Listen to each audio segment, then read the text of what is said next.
আসসালামু আলাইকুম বন্ধুরা। আশা করি সবাই ভালো আছেন। আজকে আসলে আমি আলোচনা করতে আসছি একটা বিষয় নিয়ে। সেটা হচ্ছে যদিও এখনকার সময়ে এটা খুব বেশি প্রাসঙ্গিক না। তবে আমি ভবিষ্যতের কথা চিন্তা করে এখন বিষয়টা আলোচনা করছি। হয়তো কোনো একদিন কারো মনে এই বিষয়টার উদ্রেক হবে এবং আমাদের সামাজিক যে অবক্ষয়ের সুযোগ সেখানে হয়তো কাজে লাগবে। আমি আসলে একটা বিষয় নিয়ে খুব বেশি ফলো করছি সেটা হচ্ছে এই যে আরোহী মিম, তারপর শান্তি রহমান, তারপর হাউন আঙ্কেল, তারপরে এখন আসছে দিশামণি। হুম? আমি এই নামগুলোকে সিম্বলিক অর্থে ব্যবহার করছি যাতে আপনারা চিনতে পারেন। এটার সাথে আমার কথার সাথে মেলায় নিতে পারেন। আমি একটা জিনিস খেয়াল করলাম, আসলে এই যে মিডিয়াতে কাজ করা, হ্যাঁ? বা নট অনলি মিডিয়া, একদম মেইনস্ট্রিম মিডিয়া থেকে বাদ দিয়ে এখন তো ইউটিউব চ্যানেলে নাটক, সিনেমা করা যায়। তো এখন এই ক্ষেত্রে দেখা যাবে যে কারো যদি ১৮ বছরের কম হয়, হ্যাঁ?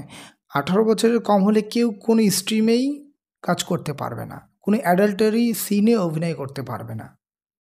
কোনো অ্যাডাল্টারি মা মা কোনো অ্যাডাল্টারি সিনে অভিনয় করতে পারবে। লাইক কোনো নাটক, সিনেমায় প্রেম ভালোবাসার ব্যাপার, এটা তো 18 বছরের পরে আগে হয় যে বিষয়টা আমি দেখাচ্ছি যে আমি বিয়ে করব, প্রেম ভালোবাসা করব, এইসব বিষয়ে লাভ হচ্ছে।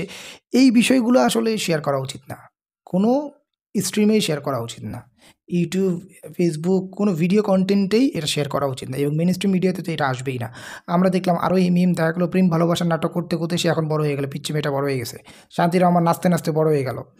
দিশামণিও কয়েকদিন পরে বড় হয়ে যাবে। এটা আসলে সামাজিকভাবে আমাদের যে বাচ্চা-কাচ্চারা আছে তাদেরকে কিন্তু আ প্রলুব্ধ করে যে এই মেয়েটা পপুলার হয়ে গেল, এই মেয়েটা ভাইরাল হয়ে গেল, এই মেয়েটা এই হয়ে গেছে, এত কম বয়সে এত বেশি টাকা ইনকাম করে ফেলছে। এইটা আমাদের সামাজিকভাবে আমাদের বাচ্চা-কাচ্চাদের মনে মনস্তাত্ত্বিকভাবে একটা, ইভেন গার্ডিয়ানদের মধ্যে একটা মনস্তাত্ত্বিকভাবে একটা চাপ তৈরি করবে এবং নীতি, নৈতিকতা, আদর্শ ভুলে যাওয়ার একটা জায়গা তৈরি হবে। আমি চাই যখনই কেউ এইরকম অভিনয়ের জগতে আসবে বা অভিনয় করছে তাদের মিনিমাম যদি প্রেম ভালোবাসা নাটক বা কোনো অ্যাডাল্টারি সিন করতে, অ্যাডাল্টারি সিন আই মিন ওই বিয়ে-শাদী এইসব ক্ষেত্রে বলছি আরকি। তো এইসব কনটেন্ট যদি কেউ বানাতে চায় তাহলে তার যেন সরকার একটা নির্ধারণ করেছে মিনিমাম ১৮ বছর যাতে হয় এবং আমি এর সাথে আরও একটা কথা বলতে চাই যে এই বিভিন্ন ধরনের মানে খেলাধুলাতেও আসলে যেটা শিশুতোষ খেলায় সে অংশগ্রহণ করবে। কিন্তু যখন যুবাদের খেলা হবে বা বড়দের খেলা আমরা যদি বলি 18 বছরের উপরে যারা জাতীয় দলে খেলবে যেটা ধরা যায় তাদের কিন্তু অবশ্যই বয়স আমি মনে করি 18 বছরের উপরে হওয়া উচিত। কারণ ওই সময়টায় এখন যে খেলাধুলার মাধ্যম বিশেষ করে আমাদের দেশে আমরা আসলে এখনো প্রফেশনাল হইতে পারি নাই। তা দেখা যায় আমরা এইজন্য প্রফেশনাল না হওয়ার কারণে আমরা নাসিরকে হারিয়ে ফেলেছি, সাব্বিরকে হারিয়ে ফেলেছি। এরা আসলে অল্প বয়সে অনেক টাকার মালিক হয়ে গেলে কিছুদিন আগে নোবেল সাহেব স্বীকার করেছে। অল্প বয়সে অনেক টাকার মালিক হয়ে গেলে সে আসলে টাকা খরচ করার জায়গা না। সে তখন নানা রকম ড্রাগস, নানা রকম অবৈধ কাজ এইসব কাজে জড়িয়ে যায়। তো এইখানে আসলে এই প্রফেশনালিজমের ব্যাপারটা চলে আসলে তখন আসলে এই বিষয়টা হয়তো হতো না। আরেকটা বিষয় হচ্ছে যে আমরা ওই যে কম বয়সী একটা ছেলেকে অনেক টাকার মালিক করে দেওয়ার একটা বাসনা তার মধ্যে তৈরি করে দিচ্ছি। সে যদি আসলেই তার মধ্যে যদি সেই স্কিল থাকে, সেই যোগ্যতা থাকে, সে অবশ্যই ১৮ বছর পরে গিয়ে সে তার সে যোগ্যতা শো করুক। অসুবিধা নেই তো। আমার এত আগে হাঁসের মুরগিটার বা হাঁসের বা মুরগির ডিমটা পালাইতে হবে কেন? দরকার নাই তো। আরেকটু বড় হোক, পরিপক্ক হোক যাতে সে প্রসূতির সময় মারা হয়ে মৃত্যুবরণ না করে ফেলে। এবং আমাদের সামাজিক অবক্ষয় থেকে উত্তরণের জন্য আমি আসলে এই জিনিসটাকে চিন্তা করছি। আমি আসলে চিন্তা করছি যে এই বিষয়টা সরকার কোনো উদ্যোগ নেয় কিনা। বিশেষ করে আমাদের যে সামাজিক মাধ্যম আছে, যে কনটেন্ট ক্রিয়েটররা আছে, সেই দিকে সরকারের সুদৃষ্টি দিতে হবে যেখানে যারা কিনা কোনো প্রেম ভালোবাসার নাটক, সিনেমা বা অভিনয় করতে পারবে না ১৮ বছরের নিচে।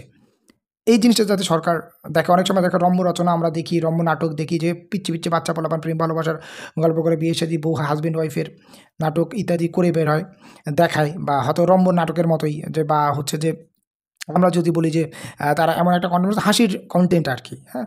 বাট সিন বা থিমটা হচ্ছে ছোট বাচ্চাকে দিয়ে আমি বুড়া-বুড়ি বা হচ্ছে স্বামী-স্ত্রীর আম একটা অভিনয় করা দেখাবো আরকি। তো আমার বাংলাদেশে আসলে এত কম বয়সে এত বৃদ্ধ মানুষের অভিনয় করানোর দরকার নাই। আমি মনে করি এটা সামাজিকভাবে আমাদের এক্ষেত্রে দেখা যাচ্ছে অনেক টিকটকার তৈরি হয়েছে। তো অনেক মেয়ে দেখা গেল যে তার টিকটকে পপুলার হয়ে যাওয়ার জন্য সে আসলে বুঝতেও পারছে না সে আসলে তাকে কেউ অপহরণ করে নিয়ে বিদেশে পাচার করে দিবে। সে আসলে এই পপুলার হওয়া বা ভাইরাল হওয়ার মনস্তাত্ত্বিক বাসনা থেকে অন্য কারো তার ওই টিকটকের বন্ধু-বান্ধব বা হচ্ছে ফেসবুকের বন্ধু-বান্ধব বা শর্টসের বন্ধু-বান্ধবের সাথে সে ভেগে চলে যাচ্ছে বা ওই ভাইরাল হওয়ার মনোবাসনা সে যা বলছে তাই সে করছে। এটা সামাজিকভাবে একটা অবক্ষয়ের জায়গা তৈরি হবে এবং আমি 18 বছর বলছি এই কারণে ওই সময় হয়তো তার কোনো জ্ঞান বুদ্ধি তৈরি হবে এবং আমরা আশা করব তার হবেই। সেইটা যাতে আসলে সরকার নিয়ন্ত্রণ করে। হয়তো খুঁটিনাটি বিষয়ে কিছু ভুলভ্রান্তি থাকবে। বাট আমার কাছে থিমটার কথা আমি চিন্তা করছি যে 18 ইয়ার্স এর নিচে কেউ যেন এইসব ক্ষেত্রে এইসব বিষয়ে অভিনয় না করে। সে যদি অভিনয় করে আপনার শিশুতোষ কোনো চিত্রনাট্যে সে অভিনয় করুক, তাতে কোনো অসুবিধা বাট সে যদি প্রেম ভালোবাসা বা অ্যাডাল্টারি কোনো সিনে অভিনয় করতে যায়, যেখানে প্রেম ভালোবাসা, বিয়ে, মন, আবেগ এইসব বিষয় থাকে, তখন তাকে অবশ্যই 18 বছর হতে হবে।